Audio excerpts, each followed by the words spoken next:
ചില ഉദാഹരണങ്ങൾ നമുക്ക് പറയാം അള്ളാഹുവിൻ്റെ സൃഷ്ടിപ്പിലെ അത്ഭുതങ്ങൾക്ക്, അല്ലെങ്കിൽ അള്ളാഹുവിൻ്റെ സൃഷ്ടിപ്പിലെ ഇത്ഖാൻ, പരിപൂർണതക്ക് ഉദാഹരണമായിക്കൊണ്ട് ഒരു കാര്യം മാത്രം പറയാം. മനുഷ്യൻ്റെ ശരീരത്തിലുള്ള ഒരു കാര്യം നമുക്കറിയാം. ഒരു മനുഷ്യൻ്റെ ശരീരത്തിൽ ഉള്ള ഏറ്റവും അടിസ്ഥാനപരമായ യൂണിറ്റ്, ഏറ്റവും ചെറിയ ഭാഗം ഏതാണ്? സെല്ല് അല്ലേ? മലയാളത്തിൽ കോശം എന്ന് പറയും, അറബിയിൽ ഖലിയത്ത് എന്ന് പറയും. ഈ സെല്ലുകൾ എത്ര ഉണ്ട് മനുഷ്യൻ്റെ ശരീരത്തിൽ? ഒരാളുടെ ശരീരത്തിൽ കുറേ എന്ന് പറഞ്ഞാൽ 1000, 10,000, ലക്ഷം, കോടി കണക്കിന്. എത്ര കോടി? 10 കോടി, 100 കോടി, 37 ട്രില്യൺ കോശങ്ങളുണ്ട് ഒരു മനുഷ്യൻ്റെ ശരീരത്തിൽ. 37 ട്രില്യൺ. ഒരു ട്രില്യൺ എന്ന് പറഞ്ഞാൽ എത്രയാണ്? 10 0, 13 0. അതായത് ഒരു മില്യൺ. ഒരു മനുഷ്യൻ്റെ ശരീരത്തിൽ 37 ട്രില്യൺ ആണ്. ഒരു ട്രില്യണിലൂടെ 37 ട്രില്യൺ എന്ന് പറഞ്ഞാൽ ആ സംഖ്യ നമുക്ക് സങ്കല്പിക്കാൻ പോലും സാധിക്കില്ല. അത്രയും ഖലിയത്തുകൾ, അത്രയും കോശങ്ങൾ ഒരു മനുഷ്യൻ്റെ ശരീരത്തിലുണ്ട്. ഇനി ഈ 37 ട്രില്യൺ എടുത്തിട്ട് നമ്മൾ നോക്കിയാൽ അതിൽ ഓരോന്നും 37 ട്രില്യൺ മണൽത്തരികളല്ല. ഓരോ സാധനവും എന്താണ്? ഒരു സെല്ലാണ്. ആ സെല്ലിൻ്റെ ഉള്ളിൽ എന്താ ഉള്ളത്? അതിൻ്റെ ഉള്ളിൽ ഒരു മനുഷ്യ ശരീരം പോലെ തന്നെയാണ്. ഓരോ സെല്ലും ഒരു മനുഷ്യനെ പോലെയാണ്. ഓക്സിജൻ എടുക്കുന്നുണ്ട്, അതുപോലെ തന്നെ ഭക്ഷണം, ന്യൂട്രിയൻസ് എടുക്കുന്നുണ്ട്, അതിൻ്റെ വേസ്റ്റ് പുറത്ത് കളയുന്നുണ്ട്. ഇതെല്ലാം ഇതിൻ്റെ ഉള്ളിൽ നടക്കുന്നുണ്ട്, ഇത്രയും ട്രില്യൺ സാധനങ്ങൾ. ഇനി അതിൻ്റെ ഉള്ളിൽ ഓരോ സെല്ലിൻ്റെ ഉള്ളിലും ഒരു ന്യൂക്ലിയസ് ഉണ്ട്. അല്ലെ, ആറ്റത്തിന് ന്യൂക്ലിയസ് ഉള്ള പോലെ സെല്ലിൻ്റെ ഉള്ളിൽ ന്യൂക്ലിയസ്. ആ ന്യൂക്ലിയസിൻ്റെ ഉള്ളിൽ എന്താണ്? പല സാധനങ്ങളുണ്ട്. അതിലൊരു സാധനമാണ് നമ്മുടെ DNA എന്ന് പറയുന്നത്. ഈ DNA അതിലൂടെയാണ് നമുക്ക് സിഫാത്തിൻ വറാഫിയ, നമ്മളെ എന്താ പറയുക, ഹെറിഡിറ്ററി ട്രേറ്റ്സ്, മാതാപിതാക്കളുടെ സ്വഭാവം മക്കളിലേക്ക് വരുന്നത് ഇതിലൂടെയാണ്. ഈ DNA എത്ര ഉണ്ട് ഒരു സെല്ലിൻ്റെ ഉള്ളിൽ? അങ്ങനെ മടക്കി വെച്ചിരിക്കുകയാണ്. ഒരു സെല്ലിൻ്റെ ഉള്ളിൽ മടക്കി വെച്ചിരിക്കുകയാണ് DNA. DNA എന്ന് പറഞ്ഞാൽ എന്താണ്? ഒരു നൂല് പോലെ ഉള്ളൊരു സാധനം. അത് മടക്കി 23 ക്രോമസോമുകളാക്കിയിട്ട്, അത് 23 പീസാക്കിയിട്ട് മടക്കി വെച്ചിരിക്കുകയാണ്. ഓക്കെ, ഇതിൽ ഒരു പീസ്, ആ 23 പീസുകളുണ്ടല്ലോ, അത് ഓരോന്നും എടുത്ത് നിർത്തിയാൽ എത്രയാണ് അതിൻ്റെ നീളം? DNA. അതായത് ഒരു സെല്ലിൻ്റെ ഉള്ള DNA ടോട്ടൽ നീളം എത്രയാണ്? 2 മീറ്റർ. അങ്ങനെ ഏകദേശം ഇവിടുന്ന് ഏകദേശം അങ്ങോട്ട് എത്തും. അതിൻ്റെ കുറച്ച് താഴെ ആയിരിക്കും, ഈ റൂഫിൻ്റെ അടുത്ത് വരെ എത്തും. ഒരു സെല്ലിൻ്റെ ഉള്ളിലാണിത്, ഒരാളുടെ ശരീരത്തിൻ്റെ ഉള്ളിലല്ല. ഈ ട്രില്യൺ കണക്കിന് 37 ട്രില്യൺ സെല്ലുകളിൽ ഒന്നിൻ്റെ ഉള്ളിൽ ഉള്ള DNA അളവാണിത്. ഈ കാണുന്ന DNA ഉണ്ടല്ലോ എത്രയും പോകുന്നത്? 2 മീറ്റർ ഉള്ളത്. ഈ 2 മീറ്ററുള്ള DNAയിൽ നിങ്ങളുടെ ഫുൾ സിഫത്തുകളും അതിലുണ്ട്, അതിൽ എഴുതി വെച്ചിട്ടുണ്ട്. എങ്ങനെയാണ് അതിൻ്റെ ഘടന? അത് ഇത്രയും പോകുന്ന ഒരു നൂലല്ല, ഒറ്റ നൂലല്ല, 2 നൂലുകളുണ്ട്. 2 എണ്ണമാണ് ഒരു സ്ട്രാൻഡ് എന്ന് പറയുന്നത്. ആ 2 എണ്ണം ഇങ്ങനെ ഒരു നമ്മളെ എന്താ പറയുക, പിരിയായിട്ടുള്ള കോണി ഉണ്ടാവുമല്ലോ, ഹെലിക്സ്, ഡബിൾ ഹെലിക്സ് ആണ്. അതിൻ്റെ ഇടയിൽ ഈ 2 നൂലുകൾക്ക് ഇടയിൽ ഓരോ ചവിട്ടുപടി പോലെ, സ്റ്റെപ്പുകൾ പോലെ വടികളുണ്ട്. അപ്പോൾ ഇത്രയും പോകുന്ന ഈ DNA എന്ന് പറയുന്നത് ഒരു സെല്ലിൻ്റെ ഉള്ളിൽ 2 മീറ്റർ. അപ്പോൾ മൊത്തം എത്ര മീറ്റർ ഉണ്ടാവും? നമ്മുടെ ശരീരത്തിലെ മൊത്തം DNA എടുത്താൽ എത്ര ഉണ്ടാവും? അതായത് 37 ട്രില്യൺ അല്ലേ സെല്ലുകൾ? 37 ട്രില്യൺ. അതിൽ കുറേ സെല്ലുകൾക്ക് ന്യൂക്ലിയസ് ഇല്ലാത്തതുണ്ട്. ഇപ്പോൾ രക്തം ഇല്ല, നമ്മളെ റെഡ് ബ്ലഡ് സെൽസിന് ന്യൂക്ലിയസ് ഇല്ല. പിന്നെ വേറെ കുറേ പ്ലേറ്റ്ലെറ്റിനാണ് തോന്നുന്നുണ്ട് ന്യൂക്ലിയസ് ഇല്ല. അപ്പോൾ അത് ഒഴിവാക്കിയാൽ 10 ട്രില്യണിന് ന്യൂക്ലിയസ് ഉണ്ട്. ന്യൂക്ലിയസ് ഉള്ള സെല്ലുകൾ 10 ട്രില്യൺ ഉണ്ട്. അപ്പോൾ 10 ട്രില്യൺ ഇൻറ്റു 2 എത്രയായി? 20 ട്രില്യൺ. 20 trillion metre. അപ്പോൾ കിലോമീറ്റർ ആണെങ്കിലോ കൊണ്ട് 20 മില്യൺ ആണെന്ന് തോന്നുന്നുണ്ട്. 20 മില്യൺ കിലോമീറ്റർ. ഇത് 1000 കൊണ്ട് ഡിവൈഡ് ചെയ്യുക. മീറ്റർ കിലോമീറ്റർ ആക്കാൻ 1000 കൊണ്ട് ഡിവൈഡ് ചെയ്യുക. അപ്പോൾ 20 മില്യൺ കിലോമീറ്റർ. അതായത് മനസ്സിലാവുന്ന ഭാഷയിൽ പറഞ്ഞാൽ ഇവിടുന്ന് ഭൂമിയിൽ നിന്ന് സൂര്യനിൽ 70 പ്രാവശ്യം പോയി വരാം.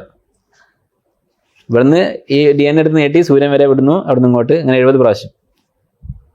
ഇതാണ് ഒരഭിപ്രായം. മറ്റൊരു അഭിപ്രായ പ്രകാരം ചില സയൻറ്റിസ്റ്റുകൾ പറയുന്നത് എൻ്റെ 4 ഇരട്ടി, അതായത് 300 പ്രാവശ്യം പോയി വരാനുള്ള വലിപ്പമുണ്ടെന്നാണ് പറയുന്നത്. സൂര്യനെ ചുറ്റുകയാണെങ്കിൽ 4500 പ്രാവശ്യം സൂര്യനെ ചുറ്റാൻ പറ്റും. സൂര്യൻ്റെ വലിപ്പം ഭൂമിയേക്കാളും 1 മില്യൺ ഇരട്ടിയാണ്.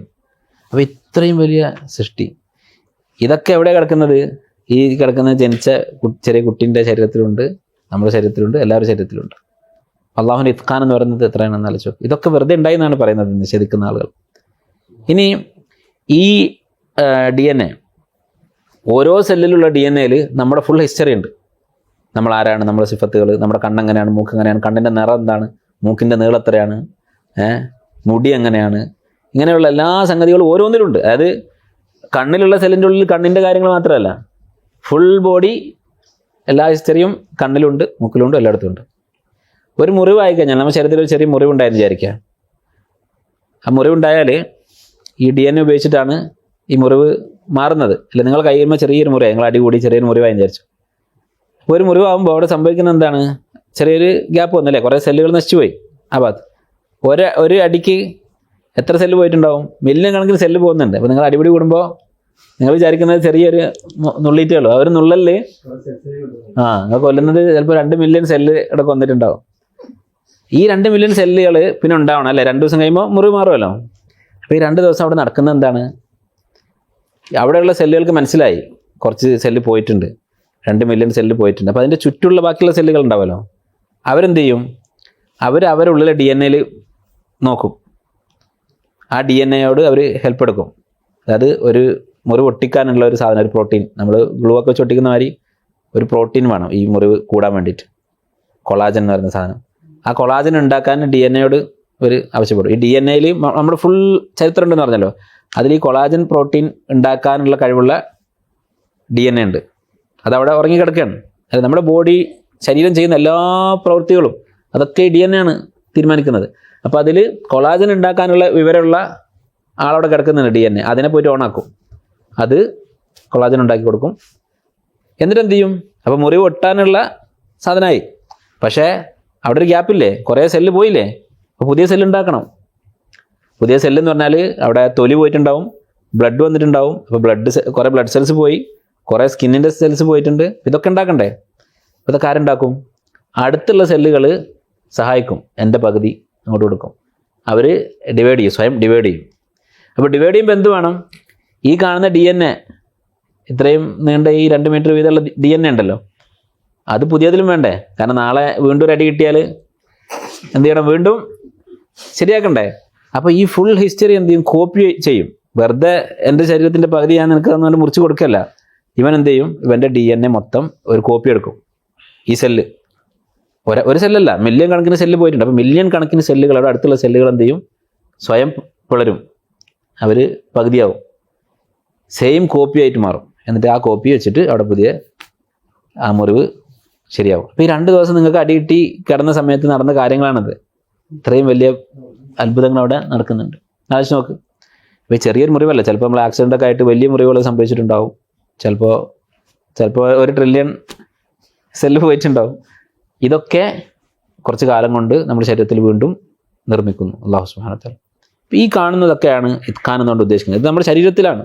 വഫി അൻഫുസിക്കും അഫലാ തുബ്സിറൂൻ, നിങ്ങളുടെ ശരീരത്തിലും അള്ളാഹുവിൻ്റെ ആയത്തുകളുണ്ട്, ദൃഷ്ടാന്തങ്ങളുണ്ട്, നിങ്ങളത് നോക്കി കാണുന്നില്ല എന്നാണ് അല്ലാഹു തആല ചോദിക്കുന്നത്. ഇതൊക്കെ സൃഷ്ടിച്ചത് ആരാണ്? ഒരു റബ്ബില്ല, സൃഷ്ടാവില്ല എന്ന് പറയുന്ന ആളുടെ ഉത്തരം എന്താണ്?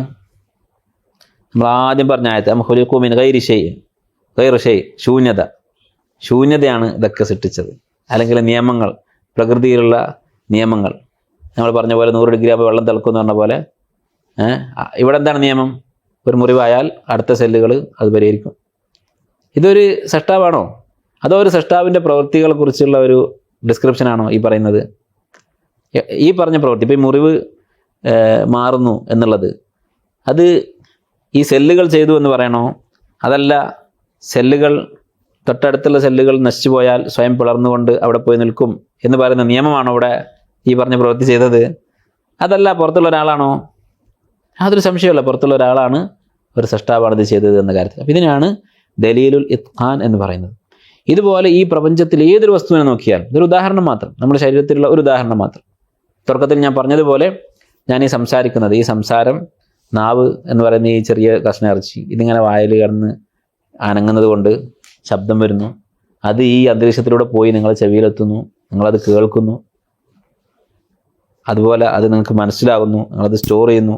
ഇതുപോലെ ഈ പ്രപഞ്ചത്തിൽ എവിടെ നോക്കിയാൽ, അതുകൊണ്ട് തന്നെയാണ് അല്ലാഹു തആല എന്ത് പറഞ്ഞത്, സുന അല്ലാഹില്ലദി അത്ഖന കുല്ല ഷൈ. നിങ്ങൾ ആലോചിച്ച് നോക്കൂ, അല്ലദി അഹ്സന കുല്ല ഷൈഇൻ ഖലഖഹു, ഇന്ന് നമുക്ക് ഈ അത്ഭുതങ്ങളൊക്കെ അറിയാം. ഈ ആയത്തൊക്കെ ഇറങ്ങുന്ന സമയത്ത് പ്രപഞ്ചത്തിലെ എല്ലാ വസ്തുവിലും ഇങ്ങനെ എത്താനുണ്ട് എന്ന് അറിയുമായിരുന്നോ? ഇല്ല. ഇന്ന് എല്ലാ വസ്തുക്കളിലും എത്താൻ മനുഷ്യർക്ക് ബോധ്യപ്പെട്ടതാണ് ശാസ്ത്രീയമായ കണ്ടുപിടുത്തങ്ങളിലൂടെ, അനുഭവങ്ങളിലൂടെ. ഇതാണ് ദലീലുൽ ഇത്ഖാൻ എന്ന് പറയുന്നത്. ഇങ്ങനെ ഒരു ഇത്ഖാനോട് കൂടിയ സൃഷ്ടിപ്പ് ഉണ്ടാവണമെങ്കിൽ എന്ത് വേണം? ആ സൃഷ്ടിച്ചവൻ എല്ലാ ഇൽമുള്ളവനായിരിക്കണം. ആ സൃഷ്ടി നടത്തിയവന് ഈ സൃഷ്ടിയെക്കുറിച്ച് പരിപൂർണമായ അറിവുള്ളവനായിരിക്കണം.